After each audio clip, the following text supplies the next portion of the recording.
एक ऐसी शादी जिसमें सिर्फ नफरत थी। एक ऐसा रिश्ता जहां एक पत्नी अपने ही पति की आवाज सुनने से डरती थी। लेकिन क्या हो अगर एक पल में सब बदल जाए? क्या नफरत करने वाला इंसान दुनिया का सबसे केयरिंग हस्बैंड बन सकता है? Hello friends, welcome to Otaku Epify. आज हम शुरू कर रहे हैं एक दिल को छू लेने वाली manhua series, my resentful husband lost his memories. तो चलिए इस दर्द और मोहब्बत से भरी दास्तान को शुरू करते हैं। कहानी शुरू होती है हमारी मेन कैरेक्टर लिली से। लिली एक बहुत ही मासूम और प्यारी लडच की है, लेकिन उसकी जिंदगी किसी नरक से कम नहीं। उसने ड्यूक थियोडोर से शादी की थी, पर यह कोई फेरी टेल नहीं थी। थियोडोर लिली से सख्त नफरत करता था। वो उसे कभी अपना नहीं मानता था, क्योंकि उसे लगता था कि लिली के परिवार ने उसे इस शादी के लिए मजबूर किया है। पूरे महल में लिली बिल्कुल अकेली थी। उसका पति महीनों तक उससे बात तक नहीं करता था। जब भी वो सामने आता, उसकी आंखों में सिर्फ ठंडक और गुस्सा होता। लिली अक्सर रातों को रोती और सोचती, क्या कभी कोई उसे सच में प्यार करेगा? फिर आती है वो मनहूस रात। थियोडोर एक जंग से वापस आ रहा होता है, पर रास्ते में उसका एक भयानक एक्सीडेंट हो जाता है। जब महल में ये खबर पहुंचती है, लिली का दिल बैठ जाता है। थियोडोर कई दिनों तक बेहोश रहता है, और जब वो अपनी आंखें खोलता है तो सब कुछ बदल चुका था। लिली डरते डरते उसके कमरे में जाती है, ये सोचकर कि थियोडोर हमेशा की तरह उसे चिल्लाकर भगा देगा। लेकिन जैसे ही थियोडोर की नजर लिली पर पूसो बोढ़ती है, उसका गुस्सा गायब हो जाता है। वो लिली का हाथ थाम लेता है और कहता है, तुम कौन हो? पर तुम इतनी दुखी क्यों लग रही हो? डॉक्टर बताते हैं कि थियोडोर अपनी याददाश्त खो चुका है। उसे कुछ याद नहीं, ना उसका ओहदा, ना उसकी पुरानी दुश्मनी, और ना ही वो नफरत जो वो लिली से करता था। अब थियोडोर लिली को एक पल के लिए भी अकेला नहीं छोड़ता। वो उसके लिए अपने हाथों से खाना लाता है, उसकी हर छोटी बात का ख्याल रखता है। लिली के लिए ये सब एक सपने जैसा था। एक ऐसा पति जो कल तक उसकी शक्ल नहीं देखना चाहता था, आज वो उसके पैरों में बैठकर उसका हाल पूछ रहा था। लेकिन दोस्तों, एक्सीडेंट के बाद ड्यूक थियोडोर पूरी तरह बदल चुका था। वो वही इंसान था जो कभी लिली की परछाई से भी दूर रहता था, और आज वो हर सुबह सबसे पहले लिली का हाल पूछता था। तुम ठीक तो हो? कुछ चाहिए? मैं यही हूं। ये शब्द लिली के कानों में पड़ते तो थे, लेकिन दिल तक नहीं पहुंचते थे, क्योंकि लिली जानती थी ये सब टेम्पोरेरी है। ये केयर, ये कंसर्न, ये सॉफ्टनेस सब मेमोरी के बिना है। लिली बाहर से शांत दिखती थी, लेकिन अंदर से रोज टूटती थी। उसे याद था कैसे शादी के बाद थियोडोर ने उससे एक भी सवाल नहीं पूछा था। उसकी आवाज, उसके कदमों की आहट, सब थियोडोर के लिए बोझ थे। रातों को लिली खुद से सवाल करती थी, क्या मुझ में ही कोई कमी है? क्या मैं प्यार के लायक नहीं? और आज वही इंसान उसके सामने बैठकर कहता है, तुम अकेली नहीं हो। ये सुनकर लिली मुस्कुराती नहीं, डर जाती है। थियोडोर को अपना पास्ट याद नहीं था, लेकिन लिली की आंखों में छुपा दर्द वो साफ देख सकता था। वो बार बार पूछता, क्या मैंने तुम्हें कभी हर्ट किया है? लिली हर बार जवाब बदल देती, नहीं, ऐसा कुछ नहीं। लेकिन थियोडोर को महसूस होता था कि लिली कुछ छुपा रही है। वो उसके लिए खुद चाय बनाता, धीरे से उसका हाथ पकड़ता और बस चुपचाप बैठा रहता। उस साइलेंस में थियोडोर लिली से जुड़ता जा रहा था। पूरे महल में फुसफुसाहट शुरू हो जाती है। ड्यूक अब पहले जैसा नहीं रहा, वो बहुत सॉफ्ट हो गया है। डॉक्टर साफ कह देता है, थियोडोर की मेमोरी कभी भी वापस आ सकती है। ये सुनते ही लिली के पैरों तले जमीन खिसक जाती है। उस रात लिली तकिए में मुंह छुपाकर रोती है। मैं इस खुशी की आदत नहीं डाल सकती, क्योंकि ये टूटने वाली है। कुछ दिनों बाद थियोडोर को अजीब अजीब फ्लैशेस आने लगते हैं। महल के कॉरिडोर, तलवार की ट्रेनिंग और लिली का डरा हुआ चेहरा। वो खुद से पूछता है, ये सब मुझे क्यों दिख रहा है? लिली ये सब नोटिस करती है। उसका डर अब हकीकत बन रहा था। वो जानती थी मेमोरी लौट रही है। एक रात लिली अकेली अपने कमरे में बैठी होती है। मैं स्ट्रांग नहीं हूं, मैं बस थक चुकी हूं। उसे अपनी शादी याद आती है, वो उम्मीद, और फिर सालों की चुप्पी।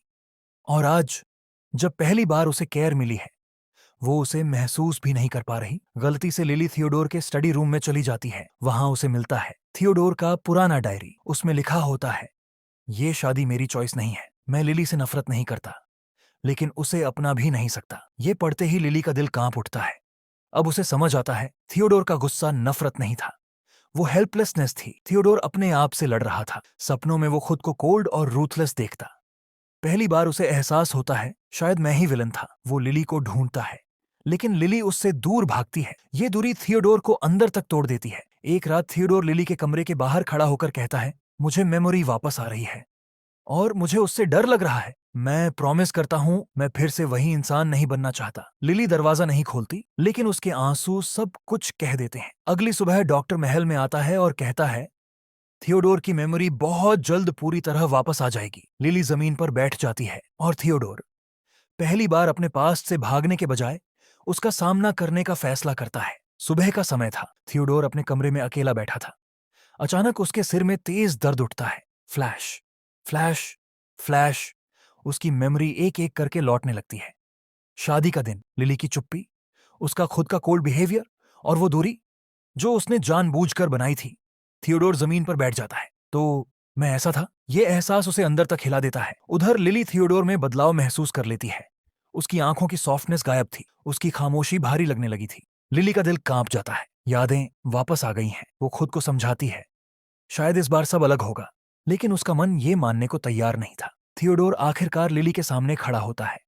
कमरे में सन्नाटा था।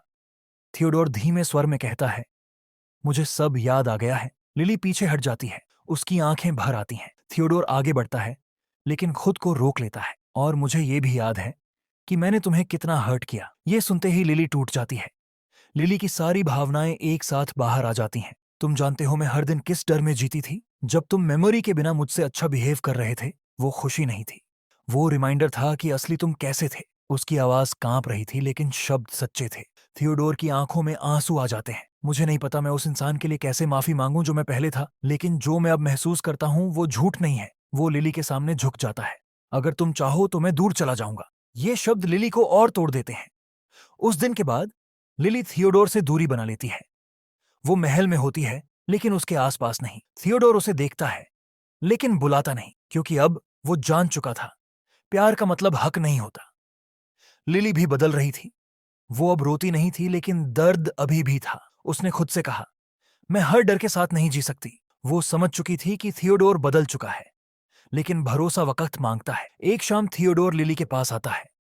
कोई दबाव नहीं, कोई उम्मीद नहीं, बस एक सच। अगर तुम कभी वापस आओगी तो मैं इंतजार करूंगा, और अगर नहीं तो भी मैं तुम्हारी खुशी चाहता हूं। लिली कुछ नहीं कहती, बस चुपचाप चली जाती है। थियोडोर अकेला रह जाता है। कभी कभी सबसे खतरनाक चीज चीख नहीं होती, बल्कि खामोशी होती है। और आज इस घर में खामोशी जहर बन चुकी थी। वो आदमी खिड़की के पास खड़ा था। बाहर सब कुछ सामान्य था। आसमान साफ, हवा शांत, लेकिन उसके सीने के अंदर कुछ टूट टूट कर गिर रहा था। उसे नहीं पता था कि वो क्या खो चुका है, पर दिल बार बार उसे दोषी ठहरा रहा था। उसकी नजर धीरे धीरे उस औरत पर जाती है जो उसकी पत्नी कहलाती है। वो चुपचाप बैठी थी। चेहरे पर कोई शिकायत नहीं, कोई सवाल नहीं, लेकिन उसकी आंखों में ऐसी थकान थी जो सालों की पीड़ा से आती है। वो सोचता है, अगर ये मेरी पत्नी है तो इसके चेहरे पर इतनी उदासी क्यों है? अगर मैंने इससे प्यार किया होता तो ये ऐसे क्यों बैठी होती? सवाल बहुत थे, लेकिन जवाब कहीं नहीं थे। दूसरी तरफ वो औरत खुद से लड़ रही थी। उसके सामने वही आदमी खड़ा था जिससे वो कभी डरती थी, लेकिन आज उसकी आंखों में वो बेरहमी नहीं थी। फिर भी डर तो डर होता है। उसके दिमाग में पुरानी तस्वीरें घूमने लगती हैं।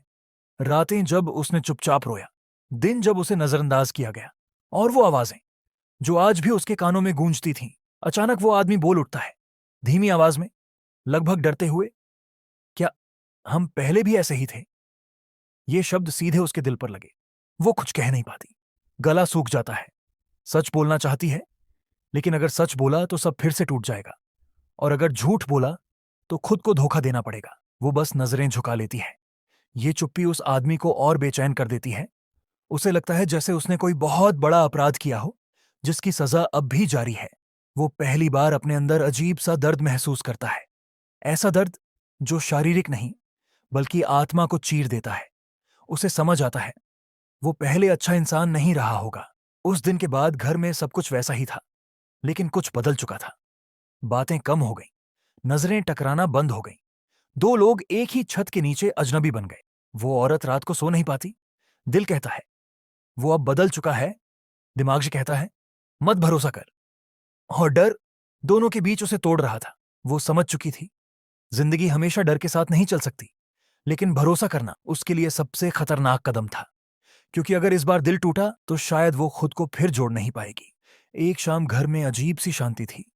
न कोई बहस, न कोई आवाज, बस दो लोग अपने अपने दर्द के साथ बैठे थे। वो आदमी धीरे धीरे उसके पास आता है, कोई अधिकार नहीं, कोई गुस्सा नहीं, बस थकी हुई आवाज में कहता है, अगर मैंने कभी तुम्हें दुख दिया हो तो मुझे माफ कर देना। ये शब्द सुनते ही उसकी आंखें भर आती हैं, क्योंकि ये पहली बार था जब उसने माफी मांगी थी।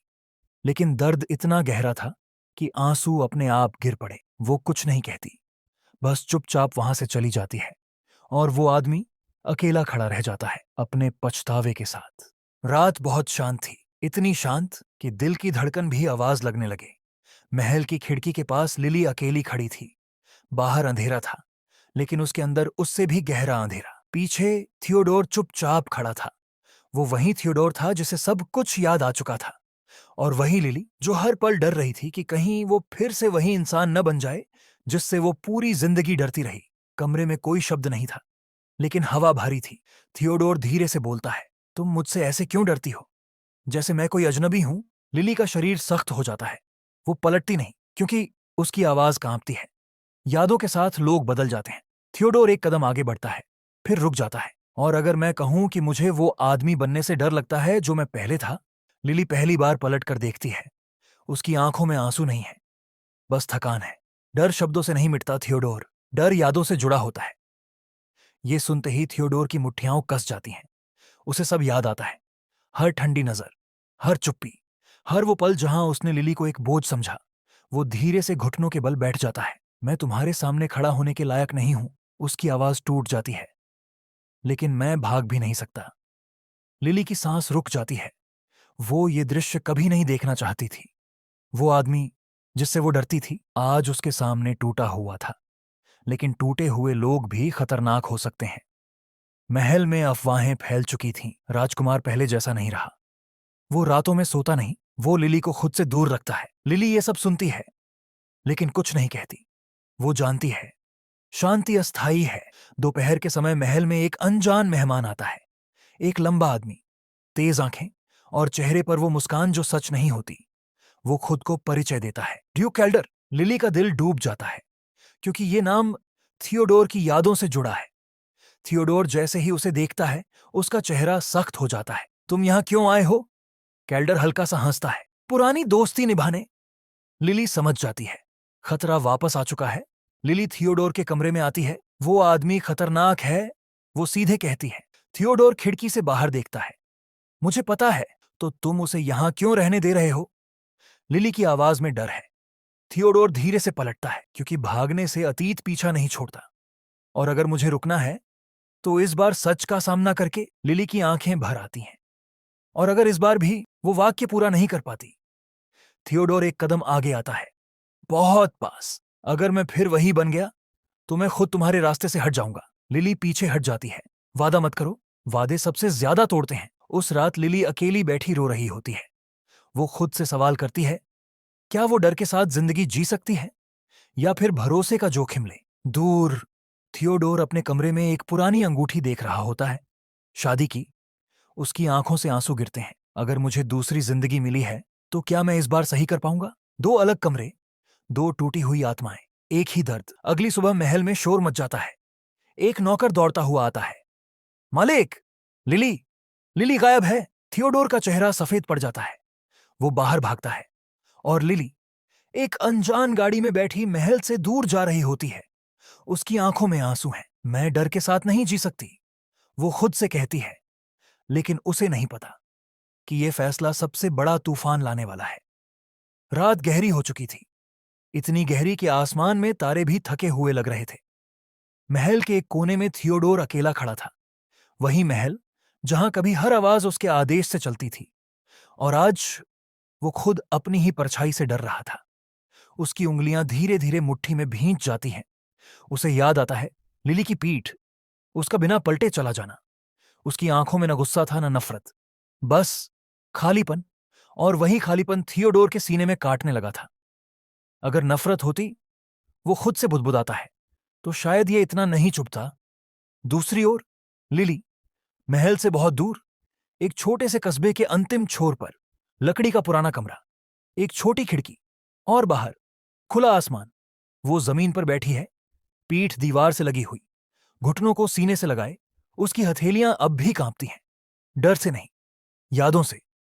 मैंने सच में सब छोड़ दिया, वो धीरे से कहती है, महल, नाम, रिश्ते, सब, और फिर भी दिल शांत नहीं है। क्यों? क्यों हर खामोशी में उसे थियोडोर की आवाज सुनाई देती है? सुबह होने से पहले महल में ड्यूक कैल्डर एक रिपोर्ट पढ़ रहा था। उसके चेहरे पर कोई भावना नहीं, सिर्फ हिसाब। ग्रैंड ड्यूक अब भी महल में है, सिपाही कहता है। कैल्डर कागज मोड़ता है, लेकिन मन से निकल चुका है। वो ठंडी आवाज में कहता है। वो उठता है, खिड़की तक जाता है, और जो आदमी मन से हार चुका हो वो मुस्कुराता है। उसे तोड़ना सबसे आसान होता है। उधर लिली काम ढूंढने निकली थी। साधारण कपड़े, चेहरा बिना किसी सजावट के, कोई उसे पहचान नहीं सकता। और यही उसकी सबसे बड़ी ताकत है। एक बेकरी में वो हाथ बटाती है। आटा, भाप, गरम रोटियां। पहली बार उसके हाथ किसी काम में पूरी तरह व्यस्त हैं। कोई आदेश नहीं, कोई डर नहीं, बस मेहनत। तुम नई लगती हो, मालकिन कहती है। लिली हल्की मुस्कान देती है। हाँ, वो कहती है, और नई ही रहना चाहती हूं। महल में थियोडोर अपने कमरे में खड़ा है। कमरा वही है, लेकिन अब वो उसे अपना नहीं लगता। वो मेज पर रखी एक पुरानी चीज उठाता है, लिली का कंगन। उसकी उंगलियां उसे कसकर पकड़ लेती हैं। मैंने कभी पूछा ही नहीं। वो सोचता है कि तुम खुश हो या नहीं। उसकी आंखें धीरे धीरे बंद हो जाती हैं, और उसी पल एक फैसला। वो कंगन मेज पर रख देता है और घंटी बजाता है। घोड़ा तैयार करवाओ, वो कहता है। सिपाही चौंकता है। कहां जाना है महाराज? थियोडोर एक पल रुकता है। जहां उसने सुकून चुना है, वो जवाब देता है। शाम। लिली कमरे में लौटती है। थकान है, लेकिन एक अजीब सी तसल्ली भी। वो दिया जलाती है और आईने में खुद को देखती है। वो वही लड़की है, लेकिन कुछ बदला है। उसकी आंखों में अब डर नहीं, सवाल है। और सवाल जिंदा होने की निशानी होते हैं। अगर वो सामने आ गया, वो खुद से पूछती है, तो क्या मैं फिर टूट जाऊंगी? वो जवाब नहीं ढूंढती, क्योंकि कुछ जवाब वक्त देता है। उसी रात कैल्डर एक और आदेश देता है। लड़की पर नजर रखो, वो कहता है, लेकिन छुओ मत। सिपाही पूछता है, और ग्रैंड ड्यूक? कैल्डर धीमी हंसी हंसता है। उसे जाने दो, वो कहता है। जिसे लगता है कि वो चुन रहा है, असल में वो हमारे ही जाल में चल रहा होता है। सफर पादें थियोडोर घोड़े पर बैठा है। रास्ता लंबा है। हर मील उसे हल्का और भारी दोनों बना रहा है। हल्का, क्योंकि वो सच से भाग नहीं रहा। भारी, क्योंकि हर सच की कीमत होती है। अगर उसने मुझे माफ नहीं किया, वो सोचता है, तो भी मुझे रुकना नहीं चाहिए। और लिली, वो खिड़की से बाहर देख रही है। दूर कहीं घोड़े की टापों की आवाज आती है। वो ठिठक जाती है। दिल अजीब सा कसने लगता है। नहीं, वो खुद से कहती है, ये सिर्फ यादें हैं। वो खिड़की बंद कर देती है, लेकिन दिल अभी भी खुला है। और शायद यही सबसे बड़ी गलती है। रात गहरी हो चुकी है। लिली बिस्तर पर लेटी है, लेकिन आंखें खुली हैं। नींद उससे दूर भाग रही है।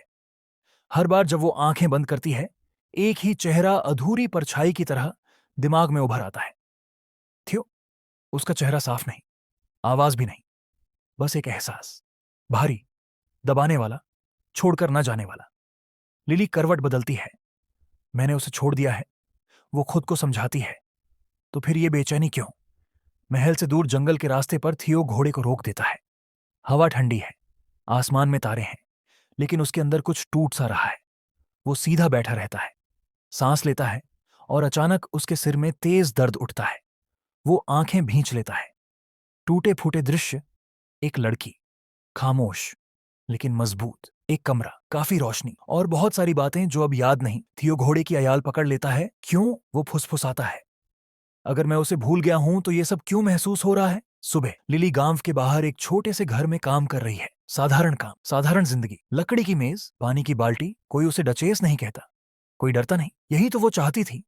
लेकिन तभी घर के बाहर एक बूढ़ी औरत आती है। तुम नई लगती हो, वो कहती है। लिली हल्की मुस्कान देती है। हाँ। औरत उसे गौर से देखती है। आंखों में बहुत कुछ छुपाया है तुमने। लिली चुप हो जाती है। कुछ बातें कभी जवाब नहीं मांगती। उधर थियो गांव के करीब पहुंच चुका है। घोड़े की चाल धीमी हो जाती है, जैसे वो भी कुछ महसूस कर रहा हो। थियो को अचानक सीने में कसाव होता है। वो हाथ से अपना सीना पकड़ लेता है। यहीं कहीं है, वो बिना सोचे कह देता है। सलाहकार चौंक कर देखता है। क्या कहा आपने? थियो कुछ नहीं बोलता, बस आगे देखता है। लिली शाम को नदी के किनारे बैठी है। पानी बह रहा है, वैसे ही जैसे समय। वो अपने हाथ पानी में डालती है। ठंडा, साफ, काश यादें भी ऐसे ही बह जाती। लेकिन तभी पानी में घोड़े की परछाई। लिली का दिल एक पल को रुक जाता है। वो धीरे से पीछे देखती है और उसी पल थियो कुछ दूरी पर खड़ा, उसकी आंखें सीधे उसी पर। दुनिया एक सेकंड के लिए खामोश। कोई आवाज नहीं, कोई शब्द नहीं, बस दो लोग जो एक दूसरे को पहचानते हैं, बिना जाने क्यों। लिली उठकर एक कदम पीछे हटती है, डर से नहीं, उलझन से। थियो आगे बढ़ता है, रुक जाता है, जैसे डर रहा हो कि अगर पास गया तो कुछ टूट जाएगा या शायद कुछ जुड़ जाएगा। मैं तुम्हें जानता हूं, वो पूछता है। आवाज भारी है, लिली का गला सूख जाता है। नहीं, वो कहती है, लेकिन दिल झूठ नहीं बोल पाता। हवा चलती है, पत्ते हिलते हैं और कहानी एक नए मोड़ पर खड़ी हो जाती है। क्योंकि यादें वापस आ सकती हैं या नहीं भी। लेकिन सवाल अब ये नहीं है। सवाल ये है, अगर वो फिर से प्यार करने लगे तो क्या इस बार दर्द भी उतना ही होगा। लिली के कदम तेज नहीं थे, वो भाग नहीं रही थी, लेकिन हर कदम भारी था। पीछे थियो की मौजूदगी अब भी महसूस हो रही थी। कुछ शब्द कहने के लिए होंठों तक आ चुके थे, लेकिन लिली ने उन्हें वापस निगल लिया, क्योंकि वो जानती थी अगर वो पलटी तो कमजोर पड़ जाएगी। थियो वहीं खड़ा रहा। नदी बहती रही, हवा चलती रही, लेकिन उसके अंदर सब कुछ रुक चुका था। उसने पहली बार महसूस किया, यादें लौटना इलाज नहीं होता, कभी कभी ये सजा होती है। लिली जंगल की ओर बढ़ती है, पेड़ों के बीच हल्की रोशनी छान कर आ रही है। हर कदम पर उसका दिमाग पुरानी आवाजों से भर रहा है। मुझे अकेला छोड़ दो, तुम्हारी जरूरत नहीं है, तुम कुछ भी नहीं हो। उसने सिर झटक दिया। नहीं, अब नहीं। दूसरी तरफ थियो घोड़े के पास जाता है, लगाम पकड़ता है, लेकिन चढ़ता नहीं। उसकी उंगलियां कस जाती हैं। मैंने क्या खो दिया, वो खुद से पूछता है, और जवाब बहुत साफ है, सब कुछ। कांव लिली एक छोटे से घर के सामने रुकती है। लकड़ी का दरवाजा, पुराना लेकिन मजबूत। वो अंदर जाती है। कमरा सादा है, एक छोटा बिस्तर, एक मेज, एक दिया, लेकिन यहां शांति है। लिली बैठ जाती है और पहली बार उसके हाथ कांपते हैं। वो अपने सीने पर हाथ रखती है। दिल अब भी दर्द करता है। उसकी आंखों के सामने थियो का चेहरा आता है, थका हुआ, टूटा हुआ। क्या वो सच बोल रहा था? वो खुद से पूछती है, या ये भी एक और बहाना था? उसके होंठ हल्के से कांपते हैं। उधर थियो आखिरकार घोड़े पर चढ़ता है, लेकिन गांव छोड़ने के बजाय वो एक सराय के सामने रुकता है। अंदर शोर है, हंसी है, शराब है। वो कोने में बैठता है और पहली बार खुद को आईने में देखता है। एक आदमी जो सब कुछ रखता था और फिर भी सब कुछ खो बैठा। सराय में दो आदमी बातें कर रहे हैं। सुना है राजधानी में हलचल है, कहते हैं ड्यूक को नई दुल्हन चाहिए। थियो का हाथ कप पर कस जाता है। नई दुल्हन। वो आंखें बंद करता है। लिली रात गहरी हो चुकी है। लिली दिए के पास बैठी है, कागज सामने है, लेकिन लिख नहीं पा रही। तभी दरवाजे पर हल्की दस्तक। लिली चौंक जाती है। वो धीरे से उठती है, सांस रोककर दरवाजे के पास जाती है। कौन है? वो फुसफुसाती है। बाहर से एक औरत की आवाज। डरो मत, मैं हूं। दरवाजा खुलता है। एक औरत अंदर आती है, उम्र ज्यादा है, आंखें तेज। तुम नई हो, वो कहती है, और तुम्हारी आंखों में वो दर्द है जो सिर्फ महल से आए लोग लेकर आते हैं। लिली कुछ नहीं कहती। औरत मुस्कुराती है। चिंता मत करो, यहां भूतकाल सवाल नहीं पूछता। उधर थियो अकेला बैठा है। सराय खाली हो रही है, लेकिन वो नहीं उठता। उसकी आंखों में एक फैसला धीरे धीरे आकार ले रहा है। अगर मैं उसे वापस नहीं पा सकता, वो सोचता है, तो कम से कम मैं उसे फिर से खोने नहीं दूंगा। रात के आखिरी पहर। लिली बिस्तर पर लेटी है, नींद नहीं आ रही। खिड़की से चांद दिख रहा है।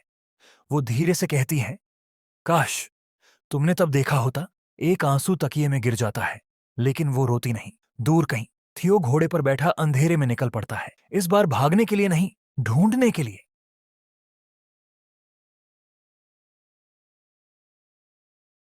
यह एक बिल्कुल साधारण दिन लग रहा था। नीला साफ आसमान था, पक्षियों की मधुर आवाजें आ रही थीं, चारों ओर शांति फैली हुई थी। लेकिन किसी को यह अंदाजा नहीं था कि यह शांति बस कुछ ही पलों की है। जयहवान नाम का एक साधारण युवक एक सुविधा स्टोर में खड़ा था। उसने शेल्फ से चिप्स का एक पैकेट उठाया, लेकिन जैसे ही उसने पैकेट पकड़ा, चिप्स जमीन पर गिरने लगे। जयहवान चौंक गया।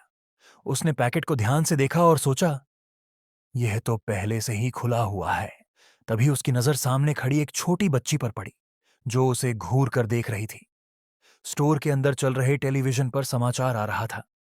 समाचार में बताया जा रहा था कि हवा में पीली धूल की एक लहर फैल रही है और लोगों को सावधान रहने की सलाह दी जा रही है। अचानक वह बच्ची जोर से चिल्लाई। उसने जयहवान को चोर समझ लिया। उसका कहना था कि चिप्स उसी के थे। जयहवान घबरा गया। उसके माथे पर पसीना आ गया। उसने बच्ची को समझाने की कोशिश की कि यह उसकी गलती नहीं है, लेकिन तभी समाचार की आवाज बदलने लगी। टीवी पर बताया गया कि सियोल के पास भूकंप आया है। पहले हल्का, लेकिन हर पल के साथ उसकी तीव्रता बढ़ती जा रही थी। जयहवान नीचे गिरे चिप्स को देख ही रहा था कि उसे महसूस हुआ कि जमीन कांप रही है। स्टोर की लाइटें टिमटिमाने लगीं। बाहर खड़े लोग घबरा गए। किसी को समझ नहीं आ रहा था कि आखिर हो क्या रहा है। टीवी का संकेत टूटने लगा। सरकारी घोषणाएं अधूरी रह गईं और फिर एक ही पल में सब कुछ बदल गया। स्टोर के बाहर जमीन जोर से फट गई। धूल का एक भयानक गुब्बार उठा और उसी गुब्बार के बीच से एक विशाल मीनार जमीन के अंदर से बाहर आने लगी। इमारतें टूटने लगीं। कांच के टुकड़े चारों ओर बिखर गए। लोग डर के मारे चीखने लगे। जयहवान बस खड़ा होकर यह सब देखता रहा। उसकी आंखों के सामने पूरी दुनिया बिखर रही थी। उसने डर और हैरानी के बीच सोचा, यह सब आखिर क्या हो रहा है? इसी क्षण के साथ जयहवान की साधारण जिंदगी हमेशा के लिए समाप्त हो गई। मलबा गिर रहा था। दुकान हिल रही थी। जयहवान ने एक पल भी नहीं सोचा। वह सीधा उस छोटी बच्ची की ओर दौड़ा। उसने बच्ची को अपने सीने से लगा लिया, खुद को उसके सामने ढाल बना लिया। तुम ठीक हो ना? बच्ची की आवाज कांप रही थी। हाँ। उसकी गोद में बैठी बच्ची रो रही थी। आंखों में डर साफ दिखाई दे रहा था। वह धीरे से बोली, अंकल चोर, वो बाहर क्या है? जयहवान ने सिर उठाया और बाहर देखा। धूल, टूटी इमारतें और उनके बीच एक विशाल मीनार।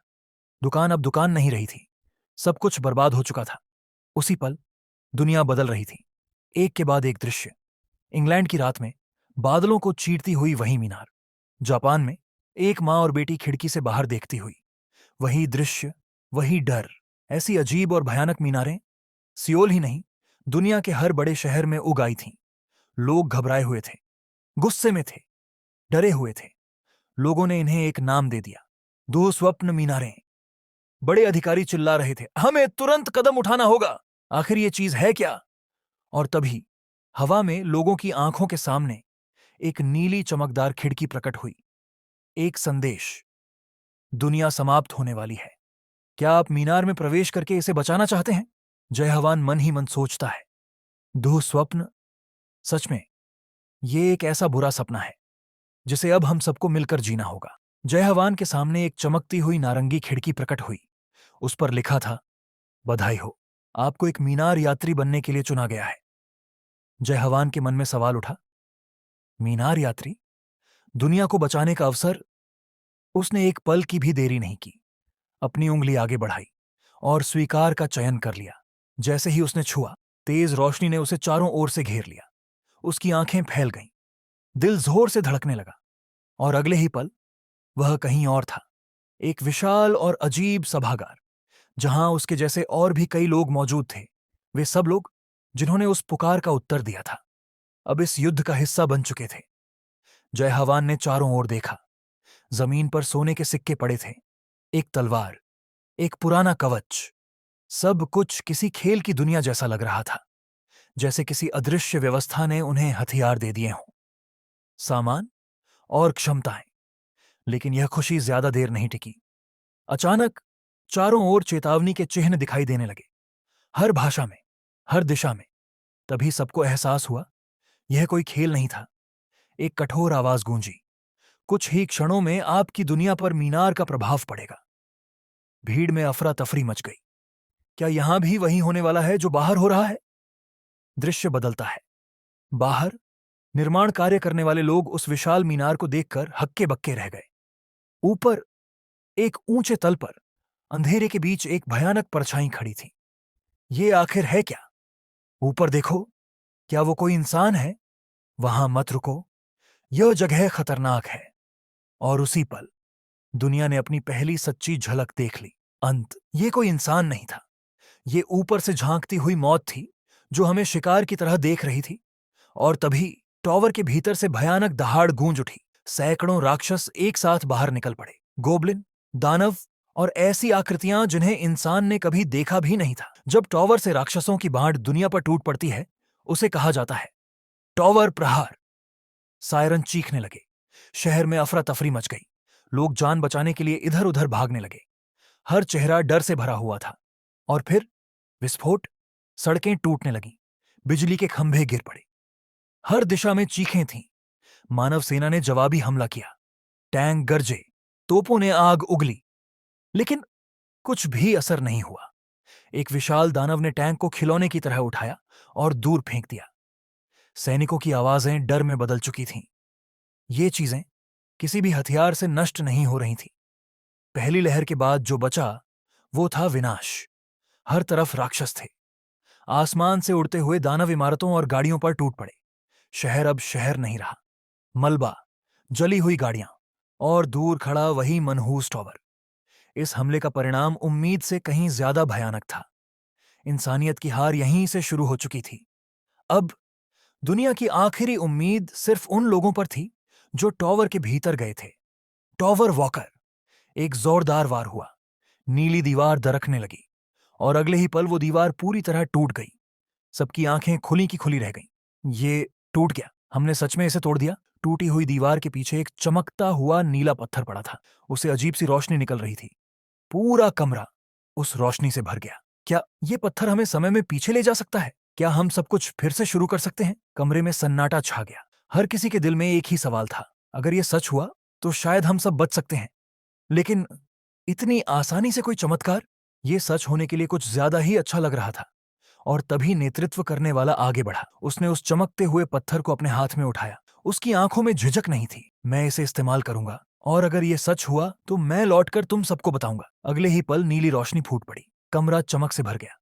उसका शरीर धीरे धीरे धुंधला होने लगा। सबने अपनी आंखें बंद कर लीं, और जब रोशनी कम हुई वो वहां नहीं था। सिर्फ हवा में नीली चमक तैर रही थी। क्या वो सच में चला गया? क्या ये पत्थर वाकई दूसरा मौका देता है, या फिर ये किसी और नरक का दरवाजा है? वो गायब हो गया। कमरे में एक अजीब सी खामोशी छा गई। कोई कुछ बोल नहीं पा रहा था, लेकिन सवाल सबके दिमाग में घूम रहे थे। क्या तुम्हें लगता है वो वापस आ सकता है? अगर वो समय में पीछे गया है तो उसे अभी भी यहीं होना चाहिए था, है ना?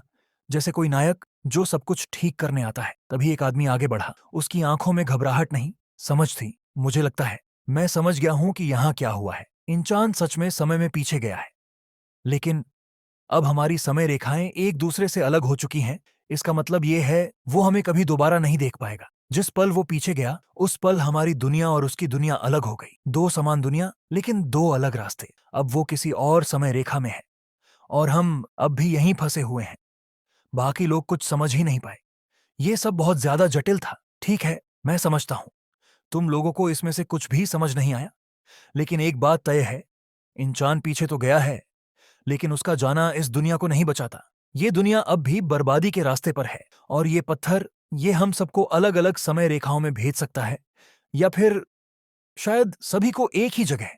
ये सिर्फ एक अनुमान है। सच्चाई क्या है ये तभी पता चलेगा जब कोई फिर से इसे इस्तेमाल करेगा। अब सवाल सिर्फ एक है, क्या वो इस पत्थर पर भरोसा करेगा, या फिर इसी तबाह दुनिया में खड़े होकर लड़ेगा? आखिरकार इस टावर की वस्तुएं हमारी सोच और कल्पना से कहीं आगे हैं। इनका उद्देश्य समझ पाना नामुमकिन है, लेकिन उसी पल बाहर की दुनिया में कुछ और ही हो रहा था।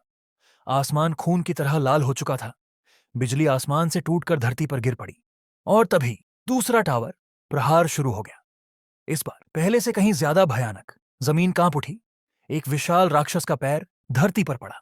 सड़कें फट गईं, और उसके पीछे हजारों नहीं, लाखों राक्षस। आसमान से गिरती हुई मौत, उड़ते हुए दानव, टेढ़े मेढ़े भयानक प्राणी। पूरा शहर उनके नीचे दबता जा रहा था। अब मानवता के पास कोई रास्ता नहीं बचा था, और टावर के अंदर वॉकरों के सामने एक असंभव फैसला था। उन्हें तय करना था कि अब क्या किया जाए, इससे पहले कि मानवता पूरी तरह मिट जाए। एक हाथ हवा में उठा। उसमें वही नीला पछतावे का पत्थर। क्या उन्हें इस पत्थर का इस्तेमाल करके अतीत में लौट जाना चाहिए, या फिर यहीं रुककर इसी तबाह दुनिया में लड़ते हुए मर जाना चाहिए? ये कोई आसान विकल्प नहीं था। एक तरफ भागने का मौका, दूसरी तरफ यहीं खड़े होकर अंत का सामना। अब सवाल सिर्फ एक है, जयहवान क्या चुनेगा? मीनार के भीतर अब युद्ध नहीं था। यह एक तरफा नरसंहार बन चुका था। जो योद्धा कभी मानवता की आशा थे, अब तुच्छ वस्तुओं की तरह कुचले जा रहे थे। एक विशाल अंधकारमय दैत्य मलबे को रौंदता हुआ आगे बढ़ रहा था। उसके सामने कोई भी टिक नहीं पा रहा था। मीनार चीखों और टूटती हड्डियों की आवाजों से भर चुकी थी। सब कुछ समाप्त हो चुका था। अब कोई आशा शेष नहीं बची थी। घायल योद्धाओं के हाथों में वह नीला प्रतिगमन पत्थर कांप रहा था। उनकी आंखों में अब साहस नहीं, सिर्फ भय और निराशा थी। हम वैसे भी मरने वाले हैं। यह जीवन अब यहीं समाप्त हो चुका है। एक एक कर सभी ने प्रतिगमन पत्थर को सक्रिय किया। नीली रोशनी चमकी और वे इस संसार से लुप्त हो गए। अब केवल एक ही बचा था, जय हवान। चारों ओर टूटी तलवारें, ध्वस्त भूमि और वीरानी थीं। उसने अपने मित्रों को आंसुओं के साथ विदा होते देखा। क्षमा करना, अब कोई आशा नहीं बची। जय हवान अपने घुटनों पर गिर पड़ा। उसका शरीर थक चुका था। क्या यही हमारा अंत था? क्या हम सब केवल भागने के लिए बने थे? तभी मृत्यु स्वयं उसके सामने आ खड़ी हुई। वह भयानक दैत्य अपना विशाल मुख फैलाए उसकी ओर बढ़ा। लेकिन उसी क्षण जय हवान की आंखों में चमक उभरी। उसने अपनी दोनों तलवारें निकाली। नहीं, यदि सब भाग गए तो इस संसार का क्या होगा? मैं नहीं भागूंगा। जब पूरी दुनिया ने आशा छोड़ दी थी, तब भी एक तलवार लगातार चल रही थी। नीली और सफेद रोशनी अंधकार को चीरती हुई दैत्य के कंकाल को हवा में ही बिखेर रही थी। राक्षसों को संभलने तक का मौका नहीं मिल रहा था।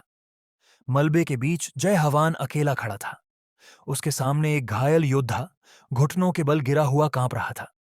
क्या यही अंत है? क्या हम सिर्फ इतने के ही योग्य थे? इस नरक के बीच जय हवान ने झुककर पूछा, क्या तुम ठीक हो? उस प्रश्न में न क्रोध था न घमंड, सिर्फ इंसानियत थी। घायल योद्धा ने हैरानी से उसे देखा। हां, मैं ठीक हूं। दूर चमकती रोशनियां दिखा रही थीं कि बाकी सभी योद्धा प्रतिगमन कर चुके थे। सब भाग गए। जय हवान की आंखों में कड़वाहट उभर आई। वे सब सिर्फ अपनी जान बचाकर भाग निकले। घायल योद्धा की आंखों में आंसू आ गए। अब वह समझ चुका था, असल नायक वही है जो भागा नहीं। धन्यवाद। अंत तक डटे रहने के लिए मैं तुम्हारा आभारी हूं। अब जय हवान के हाथ में वह नीला प्रतिगमन पत्थर था। एक नया जीवन, एक आसान रास्ता। लेकिन उसने अपनी मुट्ठी कस ली। पत्थर चकनाचूर हो गया। उसने अपना भविष्य ठुकरा दिया, क्योंकि आशा उनके हाथों में होती है जो प्रलोभन के आगे झुकते नहीं, जो अतीत में भागने के बजाय वर्तमान को बचाने का निर्णय लेते हैं। अब भी कुछ लोग बचे हुए थे, जय हवान के साथ। चलो, अब शुरू करते हैं। वे लोग मानवता के अंतिम रक्षक थे।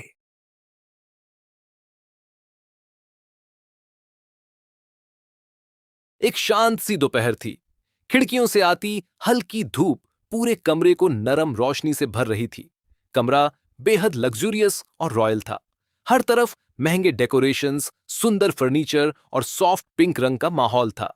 ऐसा लग रहा था जैसे कोई फेरी टेल का सीन हो। कमरे के बीचों बीच एक यंग लड़की बैठी थी। उसके लंबे पिंक बाल थे और उसने फ्लोरल येलो ड्रेस पहनी हुई थी।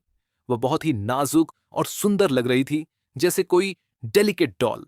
उसके सामने बैठा था एक ड्यूक, डार्क हेयर, काम एक्सप्रेशन और एक नोबल यूनिफॉर्म जिसके शोल्डर्स पर फर लगा हुआ था। उसकी पर्सनैलिटी पावरफुल भी थी और मिस्टीरियस भी। ड्यूक हल्की मुस्कान के साथ लड़की से पूछता है, क्या ये तुम्हें पसंद आया? लड़की धीरे से केक का एक छोटा सा बाइट लेती है, फिर हल्की मुस्कान के साथ जवाब देती है, हाँ, ये बिल्कुल परफेक्ट है। उसकी आवाज बहुत सॉफ्ट थी, लेकिन उसकी आंखों में जैसे कोई छुपा हुआ डर था। कुछ देर पहले ड्यूक ने फॉर्क उठाया। उस पर केक का एक टुकड़ा था जिस पर रेड सिरप लगा हुआ था।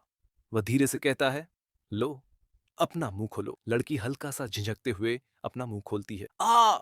ऊपर से देखने पर सब कुछ बहुत रोमांटिक लग रहा था, एक स्वीट और रॉयल मोमेंट। लेकिन इस पल के पीछे कुछ अजीब सा छुपा हुआ था। थोड़ी देर बाद ड्यूक अपनी डार्क केप उठाता है और बड़े आराम से लड़की के कंधों पर डाल देता है। ठंड बढ़ रही है, इसे पहन लो, लड़की धीरे से कहती है। शुक्रिया। केप के फर कॉलर के ऊपर उसके लंबे पिंक बाल गिर रहे थे। उसके गले में एक सुंदर रोज नेकलेस भी चमक रहा था। सब कुछ बिल्कुल परफेक्ट लग रहा था, लेकिन अचानक लड़की उस केप को जोर से पकड़ लेती है। उसकी उंगलियां हल्के हल्के कांप रही थीं। ड्यूक धीरे से अपना हाथ पीछे खींच लेता है। फिर वह अपनी जेब से एक छोटी सी बेल निकालता है।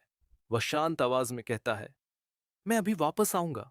अगर तुम्हें कुछ चाहिए हो तो यह बेल बजा देना, मैं तुरंत आ जाऊंगा।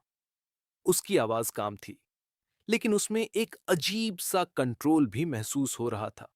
ड्यूक मुड़कर दरवाजे की तरफ चलने लगता है। तभी लड़की अचानक घबरा जाती है। वह जल्दी से उठने की कोशिश करती है और घबराकर बोलती है, रुको, प्लीज। लेकिन जैसे ही वह उठती है, अचानक सच सामने आ जाता है। उसके पैरों में एक भारी लोहे की चेन बंधी हुई थी। वह चेन उसे जमीन से जकड़े हुए थी। लड़की संतुलन खो देती है और जोर से जमीन पर गिर जाती है। अब सच पूरी तरह सामने आ चुका था। यह कोई रॉयल रोमांस नहीं था। यह एक खूबसूरत कैद थी, एक गिल्डेड केज। और वह लड़की उस ड्यूक की मेहमान नहीं थी, वह उसकी कैदी थी। जैना जमीन पर गिरी हुई थी। उसकी पिंक ड्रेस चारों तरफ फैल गई थी और उसके चेहरे पर साफ साफ डर दिखाई दे रहा था।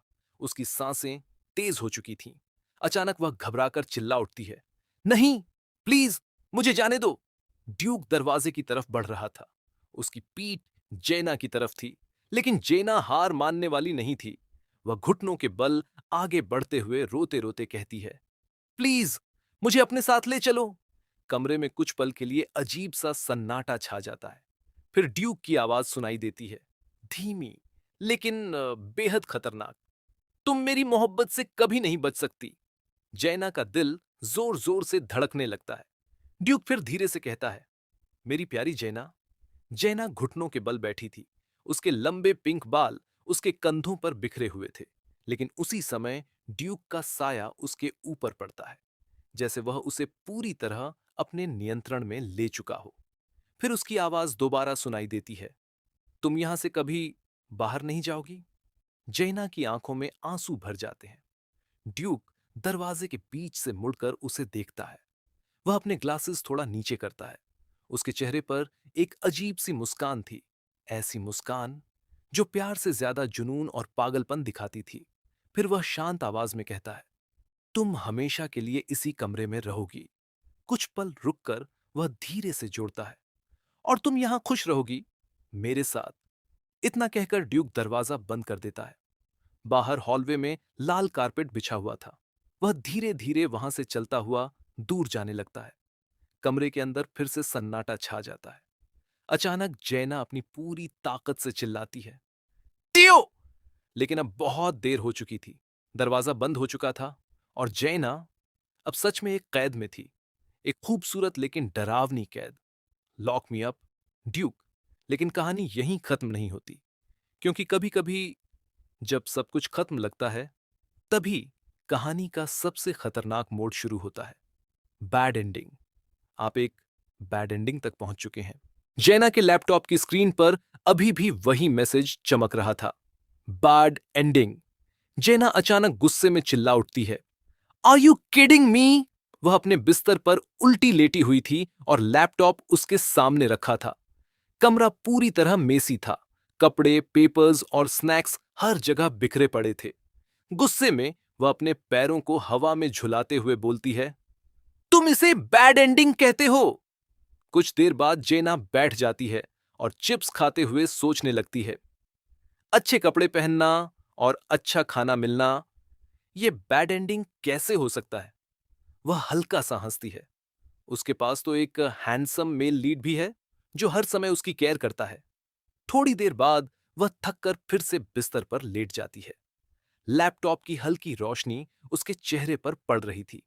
उसके पास रखा फोन अचानक बजने लगता है। जेना धीरे से बड़बड़ाती है, काश ये स्टोरी यहीं खत्म ना होती। वह छत की तरफ देखते हुए कहती है, मैं तो बस ऐसी ही लाइफ जीना चाहती हूं। एक कमरे में आराम से बैठो, खाते रहो और हमेशा के लिए आराम करो। अचानक उसे फोन की याद आती है। वह जल्दी से फोन उठाती है। उसकी आंखों में अचानक एक्साइटमेंट चमक उठती है। ओह, क्या ये मेरे जॉब एप्लीकेशन का रिप्लाई है? वह जल्दी से ईमेल खोलती है, लेकिन जैसे ही वह मैसेज पढ़ती है, उसका चेहरा धीरे धीरे उतर जाता है। ईमेल में लिखा था, dear Mrs Emin Kim, unfortunately we can not invite you to next phase due to unprofessional conduct. Jaina कुछ सेकंड तक फोन को घूरती रहती है, फिर धीरे से बुदबुदाती है, ओह, प्रोफेशनल कंडक्ट।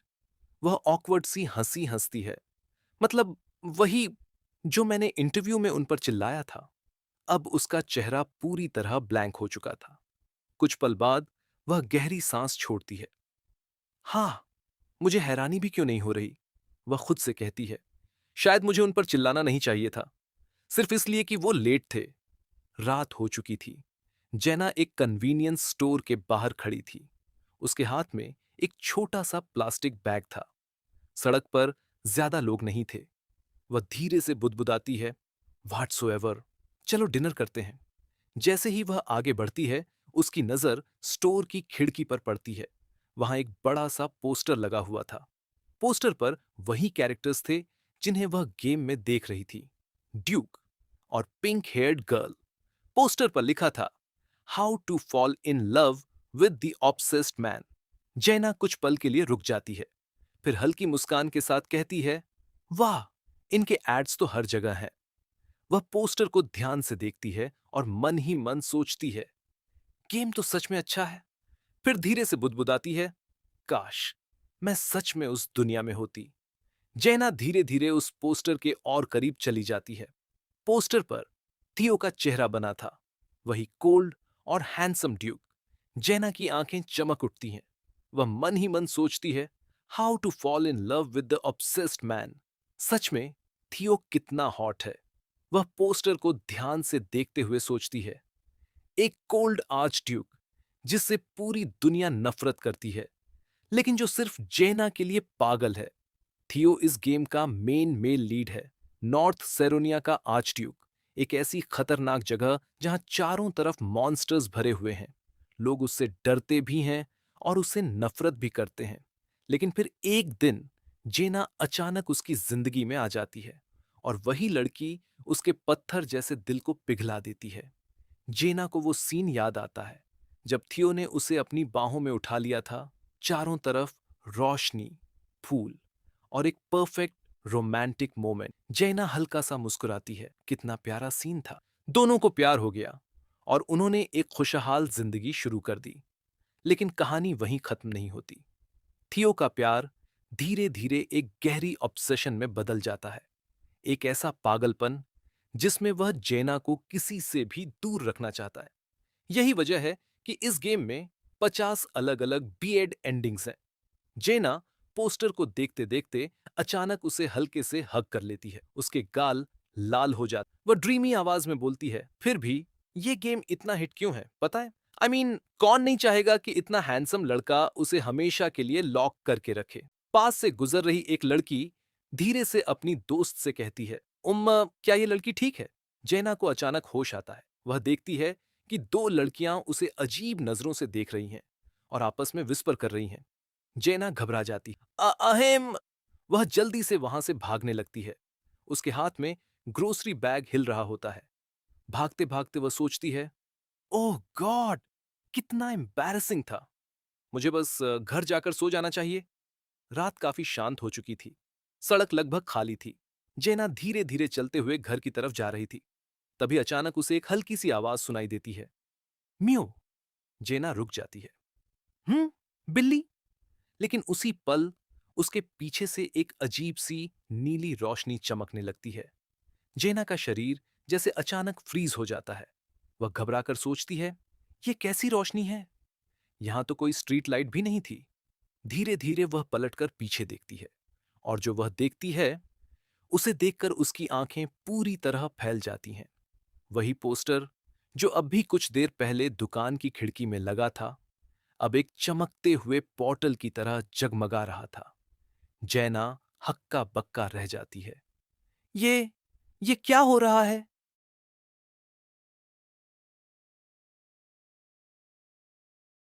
रात का समय है, एक सुनसान गली, चारों तरफ सन्नाटा। अचानक आसमान में बिजली जैसी एक तेज रोशनी चमकती है और उसी रोशनी के बीच खड़ा है एक आदमी। लेकिन यह कोई नॉर्मल आदमी नहीं है, यह है कैडन ब्रेक। वह दीवार का सहारा लेकर खड़ा होने की कोशिश कर रहा है। उसका पूरा शरीर घायल है, सांसें तेज चल रही हैं। वह धीमे स्वर में बड़बड़ाता है, मेरी हालत देखो, मुझे गिराने के लिए उन्हें एक साथ आना पड़ा। इस एक वाक्य से समझ आता है कि यह व्यक्ति कितना पावरफुल रहा होगा। लेकिन अभी स्थिति गंभीर है। केडन समझ चुका है कि अगर वह ऐसे ही भागता रहा तो दुश्मन उसे ढूंढ निकालेंगे। उसे समय चाहिए, उसे रिकवर करना होगा, और सबसे जरूरी, उसे अपनी आइडेंटिटी पूरी तरह मिटानी होगी। तभी उसकी नजर पड़ती है कचरे के पास आराम से सोती हुई एक मोटी सी नारंगी बिल्ली पर। वह निश्चिंत है, जैसे दुनिया में कोई खतरा ही नहीं। केडन कुछ पल उसे देखता है, फिर हल्की सी मुस्कान आती है। एक बिल्ली, हाँ यही सही रहेगा। अचानक तेज रोशनी फैलती है। केडन अपनी ट्रांसफॉर्मेशन एबिलिटी का उपयोग करता है, और अगले ही पल वह इंसान नहीं रहता। अब वहां खड़ी है एक नारंगी बिल्ली, एक पावरफुल अवेकनर, अब एक कैट के शरीर में छिप चुका है। और यहीं से कहानी में आता है असली ट्विस्ट। अगली सुबह पूरा माहौल बदल चुका है। धूप खिली हुई है। एक पेट शॉप के बाहर खड़ा है जीवू सीओ। उसकी आंखों में चमक है। वाह, यह वाला फिर से स्टॉक में आ गया। जीवू एक सच्चा कैट लवर है। उसे दुनिया की सबसे ज्यादा चिंता अगर किसी चीज की है तो वे है बिल्लियों की खुशी। ये स्नैक्स तो सेल पर हैं, मुझे अभी ले लेने चाहिए। वह अपनी ही दुनिया में खोया हुआ है। उसे बिल्कुल अंदाजा नहीं कि कल रात क्या हुआ था, और उसे तो यह भी नहीं पता कि उसकी जिंदगी अब हमेशा के लिए बदलने वाली है, क्योंकि बहुत जल्द उसका सामना होने वाला है एक ऐसी बिल्ली से जो साधारण नहीं है। और वहीं से शुरू होगा एक अनोखा सफर। जीवू पेट शॉप के अंदर खड़ा है। चारों तरफ कैट फूड, टॉयज, ट्रीट्स। उसका चेहरा खुशी से चमक रहा है। वाह, ये स्नैक तो सेल पर है, और ये नया वाला फिर से स्टॉक में आ गया। वह एक पल रुकता है, सोच में पड़ जाता है। लेकिन क्या मेरे घर की बिल्लियों को ये पसंद आएगा? शायद नहीं, रहने देता हूं। फिर अचानक उसकी नजर एक और टॉय पर जाती है। अरे, इसके रिव्यूज तो बहुत अच्छे हैं। उफ, इतनी सारी चीजें हैं, समझ नहीं आ रहा क्या लूं। कुछ सेकंड की जंग उसके दिमाग में चलती है। फिर वह मुस्कुराता है। छोड़ो, मैं सभी ले लेता हूं। पीछे से दुकानदार धीरे से हंसता है। उसके लिए तो आज जैकपॉट लग गया है। जीवू बैग्स लेकर बाहर निकलता है। हाथ भरे हुए हैं, और वह हल्का सा उदास है। मैं अपने लिए शॉपिंग करने आया था, और फिर से सिर्फ बिल्लियों के लिए सामान ले लिया। वह खुद से बड़बड़ाता है। तभी सड़क के बीच में एक छोटा बच्चा अपनी फुटबॉल के पीछे भागते हुए आ जाता है, और उसी दिशा में एक तेज रफ्तार काली कार बढ़ रही है। हॉर्न की तेज आवाज हवा में गूंजती है। जीवू की आंखें फैल जाती हैं। क्या अगले ही पल बच्चा कार के बिल्कुल सामने है। समय जैसे थम गया हो। जीवू के दिमाग में सिर्फ एक शब्द गूंजता है, नहीं। और फिर वह अचानक गायब सा हो जाता है। एक बिजली जैसी तेज हरकत। पलक झपकते ही वह बच्चे को अपनी बाहों में उठाकर कार के सामने से बाहर ले आता है। सब कुछ इतनी तेजी से हुआ कि किसी को समझ ही नहीं आया। लेकिन एक बात साफ है, ये स्पीड किसी नॉर्मल इंसान की नहीं हो सकती। और शायद जीवू भी उतना साधारण नहीं है जितना वह खुद को समझता है। शाम ढल रही है। आसमान नारंगी रंग में रंग चुका है। जीवू भीड़ भरी सड़क पर तेज कदमों से चल रहा है। थोड़ा सा पसीना है, लेकिन उसके चेहरे पर एक सुकून भरी मुस्कान है। वह मन ही मन सोचता है, शायद मैं हमेशा डरपोक ही रहूंगा, लेकिन आज मेरी वजह से कोई सुरक्षित है। उसके कदम धीरे धीरे एक सुनसान गली की तरफ मुड़ जाते हैं। यही रास्ता उसके घर की ओर जाता है। गली शांत है, थोड़ी अंधेरी भी। जीवू को अपनी माँ की बात याद आती है, अपनी ताकत कभी किसी को मत दिखाना। अगर लोगों को पता चला तो सब कुछ बदल जाएगा। जीवू जानता है कि वह सामान्य नहीं है। उसकी स्पीड, उसकी रिफ्लेक्स, सब कुछ अलग है, लेकिन वह हमेशा खुद को छुपा कर रखता है। तभी उसे एक हल्की सी कराहने की आवाज सुनाई देती है। वह अचानक रुक जाता है। यह आवाज कहां से आ रही है? वह इधर उधर देखता है, फिर कूड़े के डिब्बों के पीछे झांकता है, और वहां एक मोटी नारंगी और सफेद बिल्ली घायल हालत में पड़ी है। जीवू की आंखें चिंता से भर जाती हैं। ओह नहीं, तुम्हें क्या हुआ? बिल्ली धीरे से एक आंख खोलती है। उसकी नजर तेज है, अहंकार से भरी हुई, क्योंकि वह कोई साधारण कैट नहीं है। वह है केडन। वह मन ही मन सोचता है, एक मामूली इंसान, मुझसे दूर रहो। लेकिन तभी उसे कुछ अजीब महसूस होता है। रुको, इसकी एनर्जी कुछ अलग है। जीवू बिना डरे उसे धीरे से अपने हाथों में उठा लेता है। उसकी आवाज नरम है। डरो मत, मैं तुम्हें चोट नहीं पहुंचाऊंगा। मेरे साथ घर चलो। केडन हैरान है, किसी ने उसे इस तरह छुआ बिना डरे। वह फिर सोचता है, क्या ये कोई अवेकेंड है? नहीं, ये तो बहुत भोला लग रहा है। जीवू जल्दी से उसे अपने बैग में रखता है। हमें जल्दी घर पहुंचना होगा, तुम्हें इलाज की जरूरत है।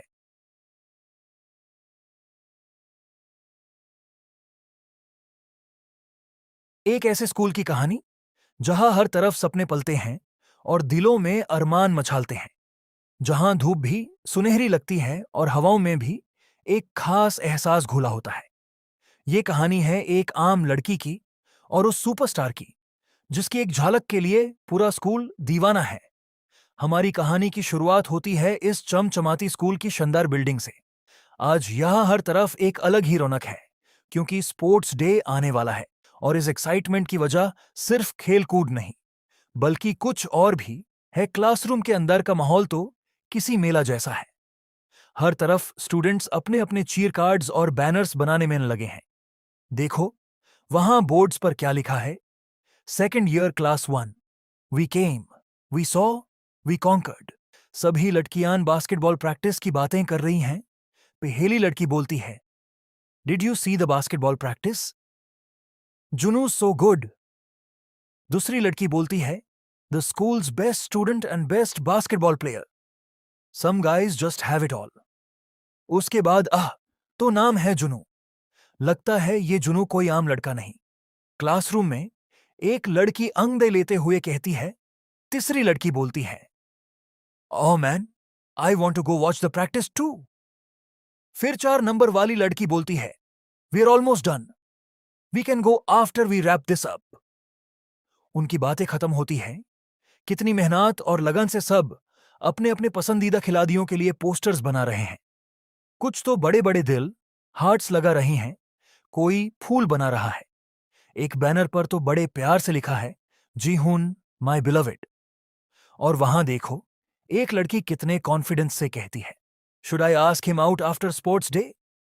फिर एक और लड़की बोलती है, snacks are on you if he says yes. इन सब के बीच एक लड़की बड़े ध्यान से एक चमकता हुआ स्टार स्टिकर उठाती है। ये है हमारी हीरोइन अजिन। उसके चेहरे पर एक हल्की सी मुस्कान है। अजीन बड़े प्यार से उस स्टार को एक बैनर पर चिपका रही है। और वो बैनर किसका है पता है? उस पर बड़े अक्षरों में लिखा है, हैंडसम प्रिंस जुनू, प्योर स्कूल का सुपरस्टार, जिसके लिए हर लड़की पगल है और जो अजीन का क्लासमेट भी है। अजीन धीरे से सोचती है, स्पोर्ट्स डे, हाँ? और अब उस सुपरस्टार जुनू पार्क के पास बास्केटबॉल कोर्ट पर उसकी एनर्जी और टैलेंट देख कर सब हैरान है। वो ना सिर्फ पढ़ाई में तेज है, उसकी हाइट भी अच्छी है और लुक्स तो उसके ऐसी हैं कि हर लड़की उस पर मरती है। वो ही तो है जूनू पार्क, हर टीनेज लड़की का प्रिंस चार्मिंग, जिसके ख्याल हर किसी के दिल में बेस हैं। प्रैक्टिस के बाद जब बाकी लड़कियां जूनू को देखने जा रही होती हैं, तो अजिन उनसे अलग रास्ता लेती है। फिर एक लड़की बोलती है, are you sure you are not coming Ajin? फिर आजिन बोलती है, I can't, I have to go home and do some baking, have fun. फिर ये लड़की बोलती है, oh okay, see you tomorrow. Ajin के चेहरे पर एक हल्की सी मुस्कान है। उसके दिमाग में बेकिंग के ख्याल चल रहे हैं। अगर फिनांसियर बनाना है तो आलमंड्स और चॉकलेट तो खरीदने पड़ेंगे, वो सोचती है। पर तभी अजिन की नजर अपनी शर्ट पर पड़ती है, एक अनजाना सा निशान। How did this even and up here? I can't go around with this, वो घबरा कर सोचती है। पास के पब्लिक टैप्स पर वो निशान साफ करने की कोशिश करती है। पानी की बूंदें तपाक रही हैं और वो जल्दबाजी में शर्ट को रगड़ रही है। फिर अजिन खेलती है, shoot, it's not coming of. और तभी एक अनजानी आवाज। अजिन हैरानी से पलट कर देखती है। उसकी आंखें बड़ी हो जाती हैं। सामने खड़ा है जुनू। बास्केटबॉल की प्रैक्टिस में होना चाहिए था। उस जुनू अजिन से बोलता है, व्हाट आर यू डूइंग? फिर अजिन बोलती है, जुनू। अजिन जल्दी से बताती है कि वो अपनी सहेलियों के साथ साइंस बना रही थी और उसकी शर्ट पर इंक लग गई है जो निकाल नहीं रही। एजिन, what is he doing here? I thought he was playing. The girls just went to watch you all practice and then I got ink on my shirt and it won't come off. जुनू हल्का सा चुख करता है, जैसे उसको पता था कि ऐसा कुछ होने वाला है। वो अपने माथे से पसीना पोंछते हुए कहता है, and thanks to them the guys can't focus at all, our sessions basically a bust, so I left. जुनू को ऐसी चीजों में कोई इंटरेस्ट नहीं है जिसमें यूज शोरगुल और डिस्ट्रैक्शन मिले। वो अपने में ही रहता है। अजिन अब भी स्टेन साफ करने की कोशिश कर रही है जब जुनू उस गौर से देखता है और खेलता है, are you sure you are doing it properly? It looks like you are just smudging it. अजिन बोलती है, no I am not, it's actually fading, you can barely see it now. लेकिन जैसे ही अजिन घबराहट में अपनी बात प्रूव करती है, पनी की वजह से उसकी व्हाइट शर्ट गीली हो जाती है और सब कुछ दिखने लगता है। अजिन के चेहरे पर शर्म और घबराहट साफ दिखती है। Why did I have to wear a white shirt today, वो अपने आप से कहती है। अजिन शर्म से डूब रही होती है जब जूनू बिना कुछ कहे अपना टॉवल उसकी तरफ बढ़ा देता है। अजिन जूनू को देखती है। वो सरप्राइज है, शुक्रगुजार भी। वो उसके टॉवल से खुद को ढकती है। अजिन बोलती है, thank you being so nice to me. दोनों वहां से चल देते हैं। जूनू अजिन को रोक कर कहता है, that could be permanent you know. अजिन बोलती है, इट वोंट बी, मुझे आई होप। जूनू अजिन को देखकर हल्का सा मुस्कुराता है, जैसे उसने अजिन की बातों पर ध्यान नहीं दिया। वो कहता है, जूनू बोलता है, geez you are such a handful. सब जानते हैं कि जूनू को अपने अलावा किसी और में इंटरेस्ट नहीं है, तो फिर क्यों उसने अजीन की मदद की? क्या अजीन की बेकिंग और जूनू की पॉपुलैरिटी के बीच कोई अनजाना सा रिश्ता बनेगा, या ये सिर्फ एक छोटी सी मुलाकात थी? गाइज, नेक्स्ट पार्ट बहुत जल्दी आने वाला है, तो सब्सक्राइब कर लेना और अपना ख्याल रखना। Thank you for watching.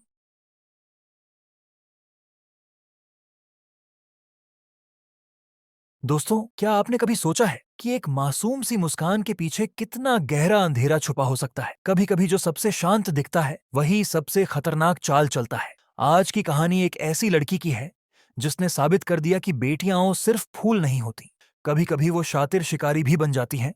और ध्यान से सुनिए, यहाँ हर रिश्ता एक झूठ है और हर प्यार एक साजिश। कहानी शुरू होती है एक ऐसी रात से जो बाहर से बिल्कुल शांत लग रही थी, लेकिन उसी महल की दीवारों के पीछे मौत अपना नंगा नाच नाच रही थी।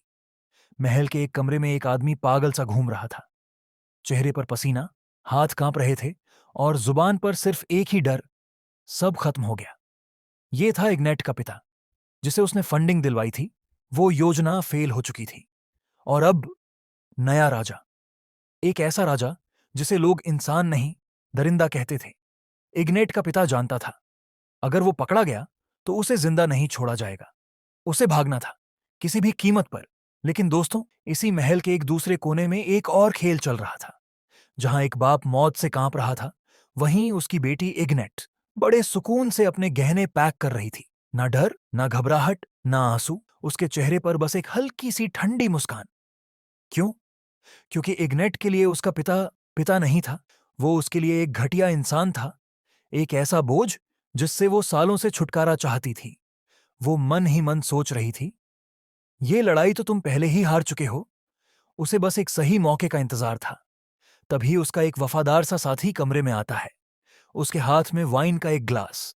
वो कहता है, इग्नेट, ये पी लो, हमें बहुत दूर निकलना है। इग्नेट ग्लास ले लेती है। लेकिन दोस्तों, ध्यान दीजिए, ये ग्लास राहत का नहीं था, ये एक बहुत बड़े झूठ का हिस्सा था।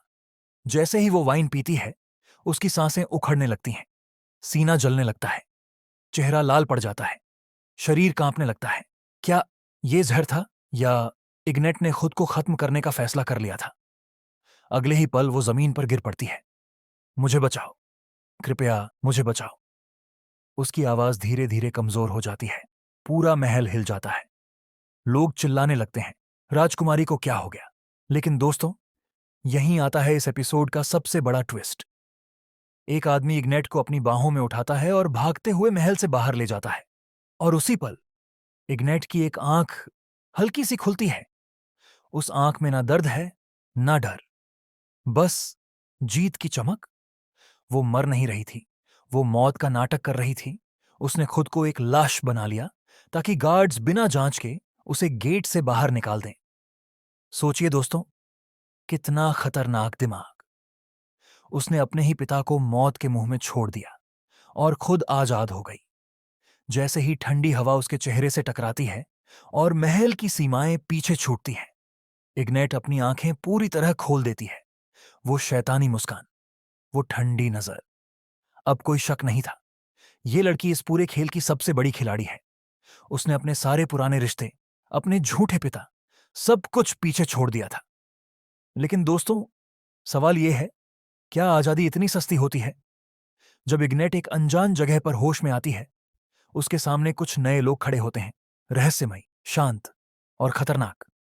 क्या ये उसके नए दुश्मन हैं या नए राजा के भेजे हुए लोग? इग्नेट को लगा था कि वो जीत गई है, लेकिन सच ये है दोस्तों, धोखों की ये कहानी अब शुरू हुई है। अगले एपिसोड में हम देखेंगे, क्या इग्नेट अपनी इस आजादी को बचा पाएगी या ये नया जाल उसे हमेशा के लिए निगल जाएगा? अगर आप चाहते हैं नेक्स्ट एपिसोड, तो ओटाकू एपिफाई को सब्सक्राइब करें, वीडियो को लाइक करें और कमेंट में जरूर लिखें नेक्स्ट पार्ट, क्योंकि इस कहानी में हर चाल पिछली चाल से ज्यादा खतरनाक है।